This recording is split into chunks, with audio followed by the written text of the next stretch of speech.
እዚ ኣፎት ሚድያ እዩ ጥዕና ሃበልና ብዝተፈላለየ ቦታን ኩነታትን ኮይንኩም ትሕዝቶና ትከታተሉ ክቡራትን ክቡራንን ላይክ ሼር ሰብስክራይብ ምግባር ስለተከታተሉና ምስጋና ንዕዘዙ እዩ ናብ እዋናዊ ሓበሬታ ሰዓት ከነሰጋግረኩም ኣብ ሱዳን መዕቆቢ ስደተኛታት ኡምራ ኩባ ሓደጋ ባርዕ ሓዊ ከም ዘጋጠመ ተገሊጾም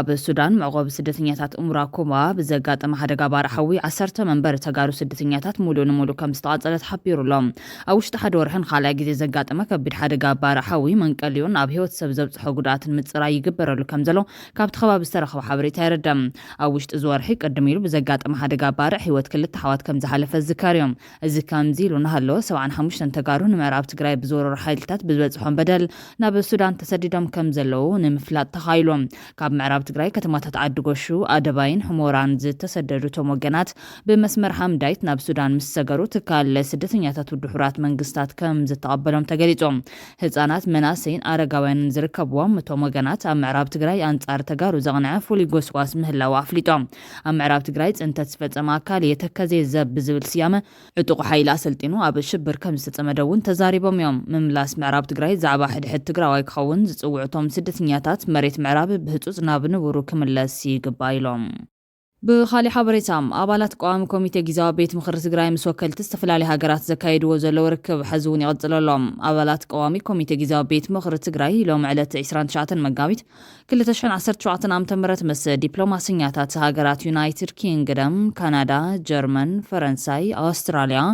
ጣልያን ስዊድን ኖርዌይ ፊንላንድ ዴንማርክን ኔዘርላንድን ከም ዝተራኸቡ ተሓቢሮም ኣቐዲሞም ብኣፈ ጉባኤ ጊዜያዊ ቤት ምክሪ ትግራይ ኣይተ ሞጎስ ታፈረ ዝተመርሐ ኣባላት ቋሚ ኮሚቴት ቤት ምክሪ ኣብ ከተማ ኣዲስ ኣበባ ምስ ኣምባሳደር ኣሜሪካዊ ኢትዮጵያ ኤርቪን ማሲንጋ ተራኺቡ ከም ዝዘተየ ይዝካር ኣብ ርክባቶም ኣብ ኣፈጻጽማ ስምምዕ ፕሪቶርያ ህልው ኩነታት ትግራይን ጊዜያዊ ምሕዳርን ጉዳይ ተመዛበልትን ኣመረበቶም ምምላስን ተኽእሎ ቀጻሊ መረጻ ትግራይን ኣመልኪቱ ዘተ ከም ዘሳለጡ ይፍለጥ እዮም ናቲ መቐጸልታ ድማ ሎሚ ምስ ብርክት ዝበሉ ወከልቲ ዝተፈላለዩ ሃገራት ማለት እውን ምስ ዲፕሎማስኛታት ሃገራት ዩናይትድ ኪንግደም ካናዳ ጀርመን ፈረንሳይ ኣውስትራልያ ጣልያን ስዊድን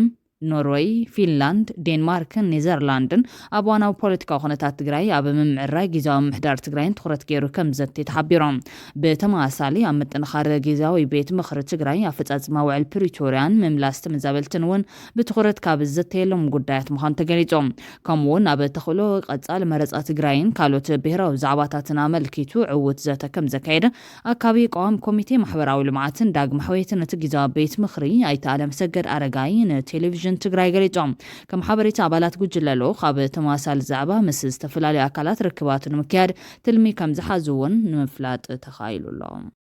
ኣፎት ሚድያ ነሰዓት እዚ ዘዋደዶም ሓበሬታታት ይቐጽሉሎም ሎሚ ብወግዒ ካብ ስልጣኑ ከም ዝተሰናበተ ዝተገለጸ ፕረዚደንት ጊዜያዊ ምሕዳር ትግራይ ጌታቸው ረዳም ኣብ ልዕሊኡ ክልተ ፈተነ ቅትለት ከም ዝተወጠነ ተዛሪቦም እቲ ብሰንኪ ኣብ ትግራይ ዘጋጠመ ፖለቲካውን ጸጥታውን ወጥሪ ስዒቡ ናብ ኣዲስ ኣበባ ተሰዲዱ ዝርከብ ኣይተ ጌታቸው ትማሊ ምስ ዩኤምዲ ኣብ ዘካየዱ ቃለ ምሕተት ዳርጋ ምስ ፈተነ ቅትለት ዝመሳሰል ውጥናት ከም ዝነበረ ሓበሬታ ከም ዘለዎ ይገልጽ ብዶክተር ደብረጽዮን ገብረሚካኤል ዝምራሕ ክንፊ ሕወሓት ብዕጡቓት ተዓጂቡ ንከንቲባታት መቐለን ዓዲግራትን ሓዊሱ ብርክት ዝበሉ ኣብያተ ጽሕፈት ምምሕዳራት ኣብ ዝቆጻጸረሉ እዋን ንኣዲስ ኣበባ ክገይሽ ናብ መዕርፎ ነፈርቲ ኣብ ዝኸደሉ እዋን ዝገጠሞ ማዕገትን ውጥን ቅትለትን ኣመልኪቱ ተዛሪቦም እቲ ንኣስታት ሓደ ወርሒ መጋቢት 2017 ዓ.ም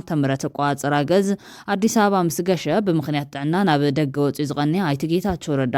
ኣብዚ እዋን ናብ ርእሰ ከተማታት ሃገር ተመሊሱ ከም ዘሎ ተፈሊጡሎም ንሱ ከም ዝብሎ ኣብቲ ናብ መዕርፎ ነፈርቲ ኣሉላ ኣባ ነጋ መቐለ ዝወስድ መንገዲ ዝርከብ ኬላ ወይ ድማ ነቑጣ ፍተሻ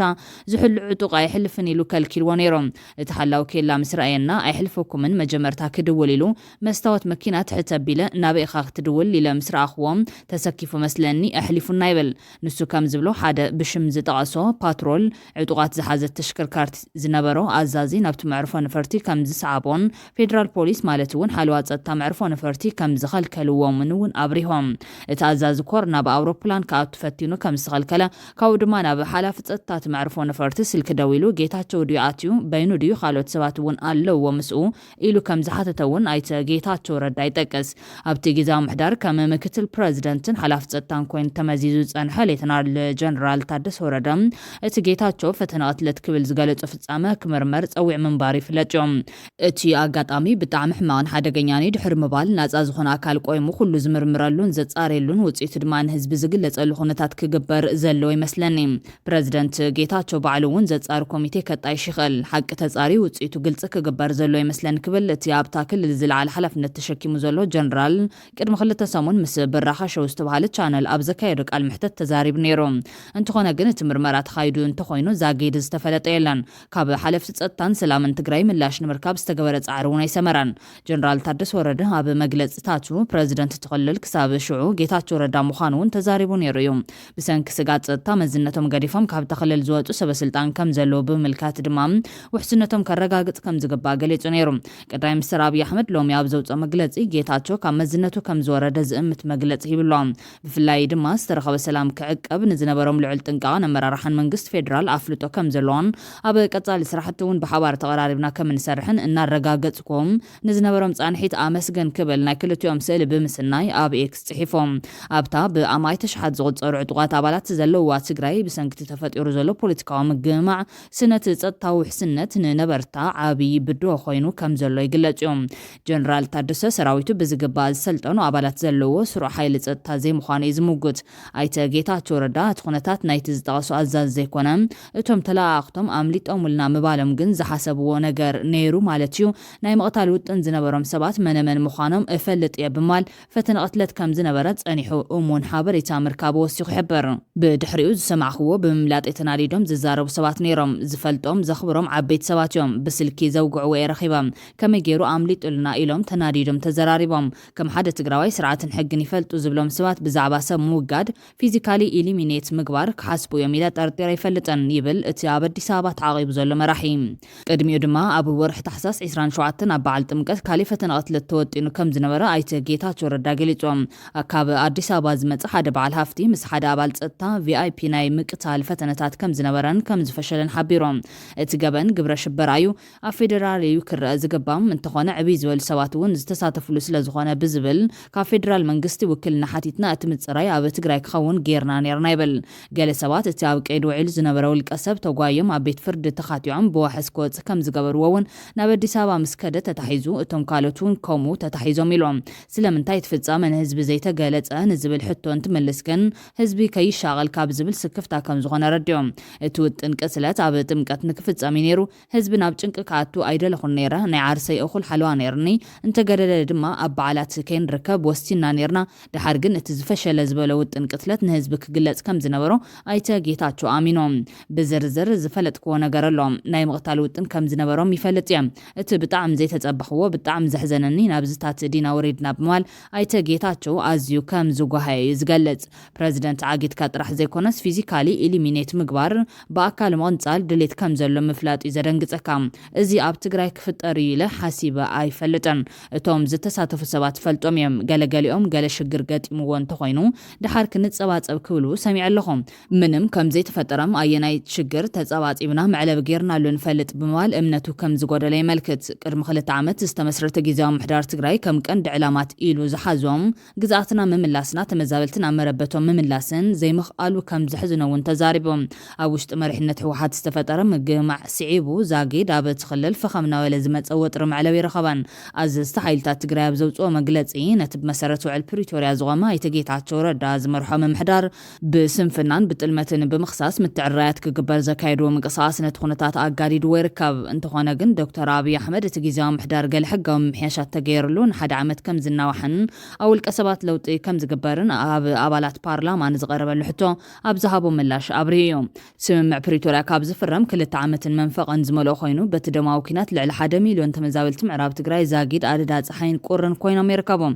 ህዝባዊ ኣጀንዳታት ንጎኒ ተገዲፎም ኣብ ውሽጣዊ ፖለቲካዊ ጉዳዮም ተጸሚዶም ዝኸረሙ መራሕቲ ህወሓት ውዕል ፕሪቶርያ ከይፍጸም ብምዕንቃፍ ምስ መንግስቲ ፌደራል ይካሰሱሎም ኣብ ቀረባ እዋናት ብወገን መንግስቲ ፌደራል ውዕል ፕሪቶርያ ዝጥሕሱ ጎስጓሳት ሚድያ ይረኣዩ ከም ዘለው ድማ ይነቕፎም ኣብ ዝሓለፈ ሰሙን ሰራዊት ምክልኻል ኢትዮጵያ ካብ ላዕለዎት ኣዘዝቲ ሓይልታት ትግራይ ሓደ ዝኾነ ብርጋዴር ጀነራል ምግበይ ምስ ኣኽራሪ ጉጅለ ፋኖ ይተሓባበረሉ ዝብል ዝርከቦ ኣብ ልዕሊ ሰፋሕቲ ክስታት ከም ዛረበ ዝካርዮም ቢሮ ሰላም ጸጥታን ትግራይ ብወገኑ ትክስታት ነገር ጻሕታሪ ጸለመ ክብል ኮኒንዎ ነይሩ እቲ ነተኸልል ንልዕሊ 35 ዓመታት ዘመሓደራ ሕወሓት ድሕርቲ ዝተኻየደ ደማዊ ኩናት ሕድሕድ ብሰንኪ ዘጋጠሙ ውሽጣዊ ምምቕቓል ኣብ ቀራና መንገዲ ይርከብ ዋላ እኳ ሕዚ እውን ሰፊሕ ደገፍ ህዝቢ ዘለዎ እንትኾነም ኣብ ማእኸል ኢትዮጵያ ዝነበሮ ስልጣንን ጽልዋን ከሲሩ ነተኸልል ካብ ዝኸፍአ ኩናት ከድሕና ብዘይምኽኣሉ ኣብ ሓድሽ ወለዶ ዝነበሮ ደገፍ ከም ዝኸሰሮ ይንገር እዩ بخالي زينا العلوة مرارحة حيل مكلخال نيجيريا أمام محدار مربب حبريتان دحنة عودة جيرام بميجر جنرال داهرو سانوسي استمر حلوخ العلوة مرارحة حيل مكلخال نيجيريا أمام محدار مربب حبريتان دحنة عودة جيرام مكتل وانا دايركتور تم محدار أستير داويت دحنة سايبر إثيوبيا مرققات تتكال بتكنولوجي حيل 7 سرعة السرارحان ناسرهم زركو سرعة تزملكت قالت أجيران توم لوخات أو عودتهم إثيوبيا دحنة سايبر لالاو نتان محلا وزخ بوقعن زمناون تكال كتهنت مخالا تزاربهم إثيوبيا نيجيريان أب عودة دبلوماسية أبو محزنة زلون هاجرات كم زخنان أما دايد حنة سايبرون بحبار نمسرح زخيل علوم بزحات من قدرات كم زلو أمل كيتوم تكالات دحنة سايبر هاجرات أفريقيا استراتيجيكاوي متحبارن ودابن بمفتار أب مرقات أهجراو دحنة سايبرن لا لو نتنكسر حكم زقبا مقلاتهم كابتي من محدار زرخبنا حابريتام أم ملاخيتولام بخالي وجن الشباب أب معسكر أو صوم نيتحد شاك أب سلام متقعت فتيمهم متقعتي الشباب داق ماي ملعالو نسوماليان نتزوان حدقا خوينو لهم تمالي سنبت نقو أم معادشو زركا معسكر أو صوم حد شاك أب سلام سوماليا بتقوجل متقعت كم استفت أمت عقاب سلام أب زوج مقلت أفليتهم أبت متقعتي زغسل سابيلن اتفتنقن سنباد فتيرو لهم اتوتا درا معسكر أب تقا أحقراوي معرفون فرت معادشو زركا بكوينو أب لعلت معرفون فرتي مورتار متقعتي كم استفت أمت أبزابات يحبروا لهم كبراتن كابا عفوت ميديا استدالو تحسدو الساعة تقريبنا زازيمنا لايك شير سبسكرايب مقوار بيتسب عفوت كونو سناي جزان منا